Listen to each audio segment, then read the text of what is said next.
dispatch him.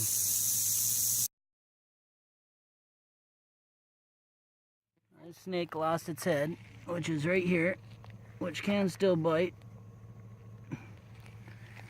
But even after it's lost its head, the thing will still move. Even after I skin it out, clean it out, it'll still be slithering on the table. Let's check those buttons. We got 1, 2, 3, 4, 5, 6, 7 buttons on that one, so he's a little guy. Show you how to, got a little Western Diamondback here. I'm going to show you how to skin a Western Diamondback. So first we flip this thing over. I kind of rinsed him off to get some of the blood off. Cut his head off so it couldn't bite anybody. Take your knife and you want to start right in the middle. Work your way down. I have a nice sharp knife because they have those sharp scales.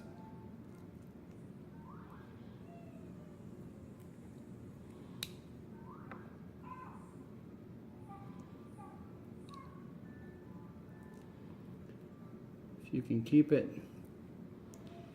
your knife right in the center and keep it up tight, you don't cut into the guts. When you do that, it really stinks.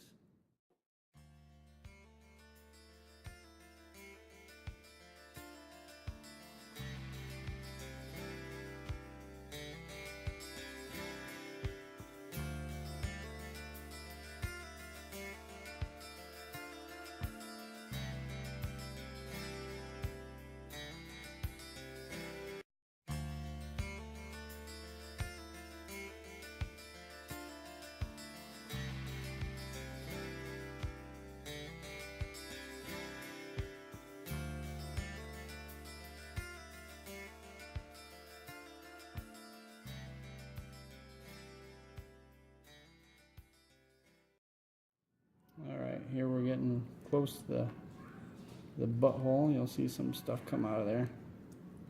He needed to poop.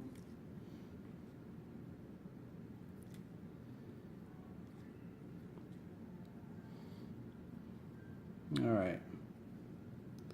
So here's where a lot of people make a mistake. I'm going to pause the camera here and wash it real quick so I can show you. Okay, I washed them off a little bit. And I'm going to show you where a lot of people make their mistake. Right here where the butthole is, they just rip around that, and they don't really pay attention to what they're doing here, and they end up tearing this whole part off or putting a big hole in it. So what you want to do is move this membrane over. Move that membrane over, get your knife. I know some people are going to mock me for my little knife. I don't got a professional skinning knife with me right now. But you can take this, cut that membrane a little bit, being careful not to cut your skin. You want to reach in there.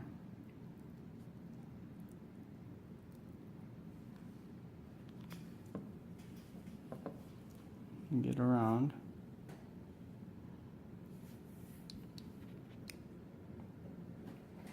You can get up under this.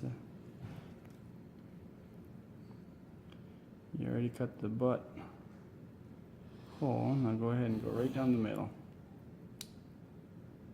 We'll come back to finish it out in a minute. So go all the way right down the middle, all the way till you get to that first button. Go as far until you can't slice anymore. Don't force it. Right there as far as I can go. Okay, see my incision. Okay, so that's been cut. Now I'm going to peel this. And wherever I have resistance, right where the butt was, I'm just going to slice that. Make sure I have no resistance here. So this is where everybody messes up.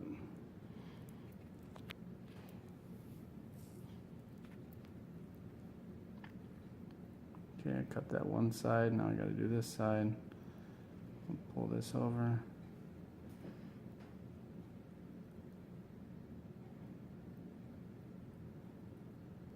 Get up under there. I gotta get this membrane out of the way.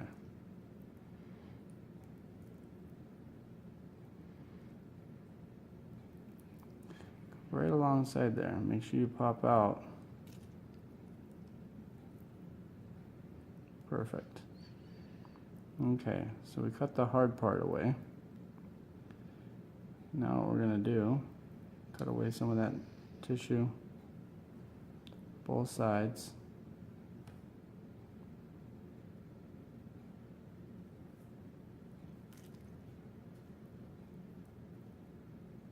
Always being careful with your knife, you're not gonna stab yourself in the hand. Okay, got that one piece of membrane out of the way. All right, now to skin the thing, start at the head. Work your way around, slowly pulling that out. Once you get the top part peeled, like such, you can basically just pull it straight out. Slowly, evenly.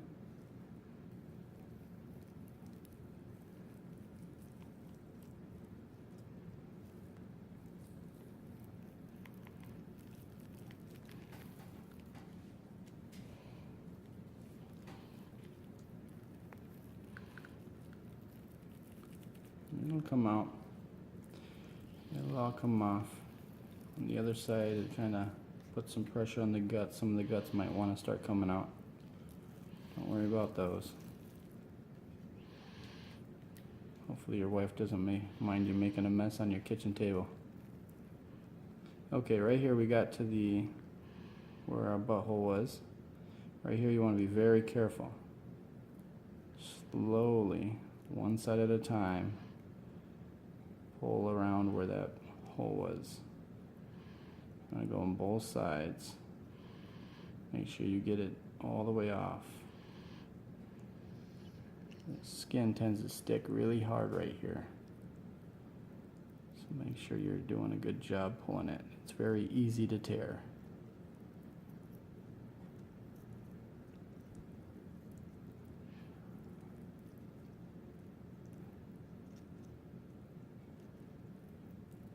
Just keep working your way around. Little by little. You try and do this part quick and you're going to rip this part right off. I like to keep this attached to my snake. Alright, so you back it up all the way till you get right to that rattle. Get all the way up to the first button there. You don't pull too hard, you pull it right off. If you want to keep this rattle attached, this is what you want to do. Pull it right up to there. And you get your knife out. And being very careful not to cut your skin. You cut right in here, right between the skin and the flesh. Cut right down to the bone. All the way around. Careful not to cut yourself. I have myself a very sharp knife. But I know there's a bone in there that's going to stop it. So all the way to the bone, all the way around. Make sure you get as much of that flesh out as you can. And once you get that cut as much as you can, you're basically just going to take it and twist it. Twist it a couple times and it pops right off. Okay? So there you have your rattle still attached to your skin. And you have your skin with your nice pattern on it. Beautiful pattern.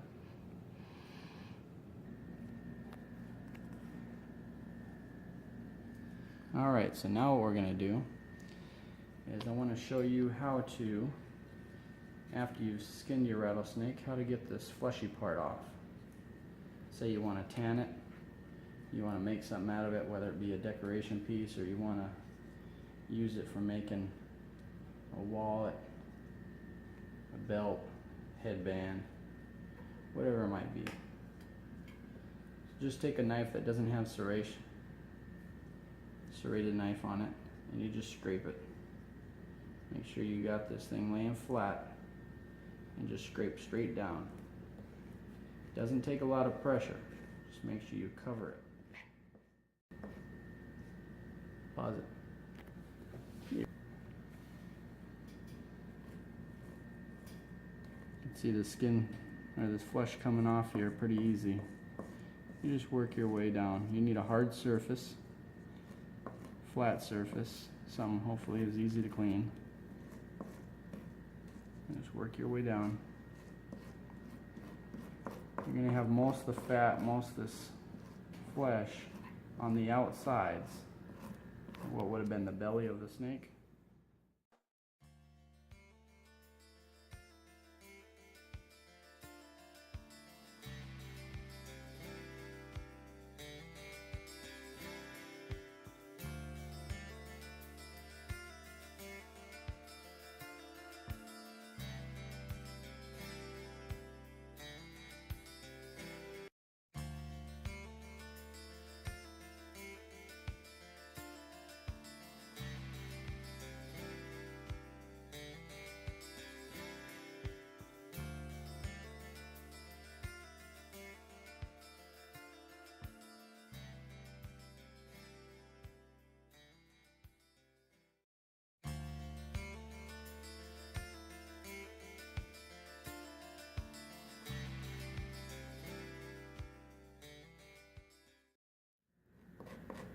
Right here you got to be careful because we're back at where the butt is, and because of that natural slice it wants to be a part that tends to rip apart. So as you're scraping this, make sure you open it up nice and wide. You can see where all the flesh is. Keep your knife straight down. Work in.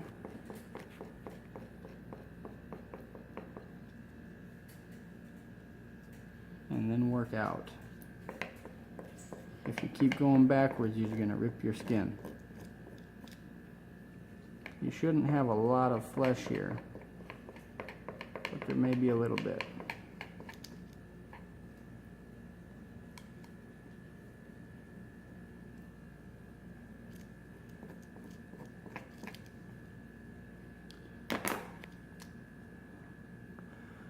And that's pretty much, then you go back through. Just the little tiny pieces that are left you can pull off by hand. I'm going to rinse this out and get all the loose pieces off, but there's going to be some little pieces on the fringe that you're going to just want to pull off. And I'll just rinse it out under tap water. Regular water is fine. Alright, let's get it rinsed out. Alright, so here is the snake I just skinned. Just got all the flesh off. Backside's a little bit duller than the front. A beautiful pattern, very vibrant colors. But you can see here I have less on this side and more on this side. That's because my knife went off. I didn't stay in the middle. That's why it's important to stay in the middle when you're cutting it down the belly, which may matter, may not matter, depending on what you plan on using this for. Wall decoration, you probably want it closer to the middle. If you're going to be cutting this up after you turn it into leather and using it on a belt buckle or a wallet or something, you probably aren't even going to use these sides as much, but your preference. Alright, now I'm going to show you guys how I tan this hide. 2 ingredients, simple ingredients. I just get regular rubbing alcohol. The higher percentage, the better. And just glycerin. You can buy basically at Walmart, Walgreens. They have it in the hand wellness area. It's mainly basically used as hand moisturizer. So glycerin, rubbing alcohol, mix that 50-50 in a jar. I like to use glass. I like to have something that's sealed. That way the smell doesn't go out and I don't lose the alcohol as quickly. This is a little colored because I've used it for a couple snakes already. If you feel it's getting old, you can toss it and start new. It's not very expensive to start new. This is plenty fine for what I'm doing. So you usually put enough in there to cover your snake all the way. And if you got a couple snakes in there, of course, this can probably hold about 5 snakes depending on the size. So let's go ahead and put it in there. I'll open this up. I know I got plenty of mixture in there. I don't need to put any more. And we'll go ahead and take my snake. What I like to do is I like to roll, kind of fold him over with the flesh side out. Kind of loosely. You don't want it tight because you want that mixture to get everywhere. I fold. Get it all stretched out, fold it up loosely, and then just set the whole thing in there. And just take my knife and kind of move it around a little bit, make sure I get all the air bubbles out. There's plenty in there for him, of course. You could probably put 1 or 2 more in there. Close it up. And then we'll just let him sit in there for, some people recommend 3 days. I usually let them sit a little bit longer. I've heard of guys leaving them in there for half a year and they're fine. So I usually leave them about a week. So in about a week I should pull them out and we'll see what it looks like. Should be nice and tan, soft, pliable to use for whatever you want. Alright, in this video I have already skinned this snake. I am going to go ahead and show you real quickly, it's very easy, how to gut the snake after it's skinned. So basically very simple. You start at the very head.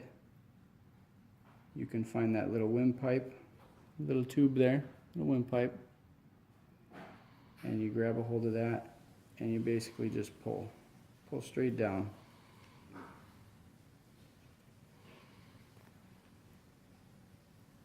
All this, anything you can get a hold of here in the first part, get as much of that clean as you can, and you just grab hold and pull slightly. It'll come right out. Very, very easy. Looks like this guy got stepped on before or something. There's a little bruise there. That wasn't from me. And then you just keep pulling. This is the stinky part because you're getting to dabbling in the guts. And if you weren't very good when you were skinning, you probably nicked the guts and it makes it even more stinky. At the very end you might see some poop come out because that's the open end. Alright. So basically I got everything out of there. We'll go back through the side lining, see if there's any other little pieces I missed. Really easy, real quick. There's the skin, or excuse me, there's the meat of the snake. Now this was a very small snake, but that just shows you how quickly you can do that. There's a number of ways of cooking these. You can cut it into sections, a couple inches long. Some people fry it. It's definitely a finger food. Other people will bake it. They'll put the whole thing in the oven and bake it with some spices. I'll put a link here to some recipes if you want to give this a try at home. Thanks for watching.